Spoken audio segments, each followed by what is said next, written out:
হঠাৎ করে অনেক বছর পর একটা বন্ধুর সাথে দেখা করতে গিয়েছিলাম আজকে লাক্সারি ডাইনে।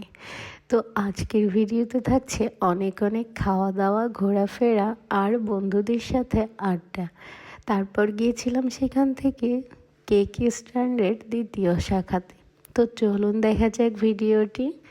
তো আসসালামু আলাইকুম এভরিওয়ান, কেমন আছেন সবাই? আশা করি সবাই ভালো আছেন। আমিও আল্লাহর রহমতে অনেক ভালো আছি, কিন্তু শরীরটা একটু খারাপ হতে ভয়েস ওভার দিতে অনেক সমস্যা হচ্ছিল, সেটা তো বুঝতেই পারতেছেন।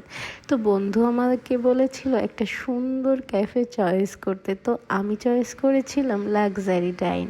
সেটি অবস্থিত মুসলিম একাডেমির একদম বিপরীত পাশে।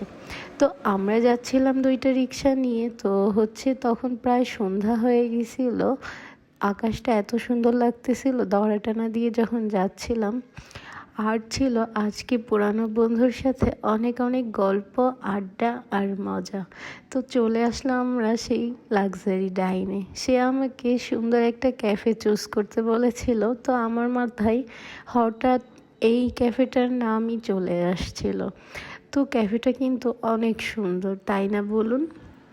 তো এরকম মাঝে মাঝে ফ্রেন্ডদের সাথে দেখা করলে কিন্তু মনটা অনেক রিফ্রেশ লাগে। আর পুরানো স্মৃতি, কত গল্প, কত কথা, কত কত আনন্দ, কত শৈশবের কথা, সব কিছু এত ভালো লাগতেছিল। মনে হচ্ছিল সেই দিনগুলো আর একবার যদি ফিরে পাইতাম। তো তারপর আমরা লাক্সারি ডাইনে এসে বসে গল্প করলাম, কিছু খাওয়া দাওয়াও করলাম। আর আজকে তুলনামূলক ভিড় একটু কমই ছিল। তো তারপর এই যে আমরা ওইখানকার ট্রেডিশনাল যেই কফিটা ছিল সেইটা ট্রাই করেছিলাম, মজা ছিল। ওরিও শেক ছিল। তারপর সেখান থেকে গল্প করে খাওয়া দাওয়া করে আমরা চলে আসছিলাম কেক স্ট্যান্ডের দ্বিতীয় শাখায়, যেহেতু ওইখানে বেশি খাবার অ্যাভেলেবেল ছিল না। তারপর আমরা এখানে এসে পিজাটা খেয়েছিলাম, অনেক মজা লেগেছিল পিজাটা। আর মানে অনেক মজাই ছিল। তো সব কিছু খাওয়া দাওয়া করতে করতে অনেক গল্প আড্ডা দিলাম, এই আর কি। অনেক দিন পর খুব ভালো লাগতেছিল। আমি মনে করি এরকম সবারই একটু মাঝে মাঝে ঘোরাফেরা করা উচিত।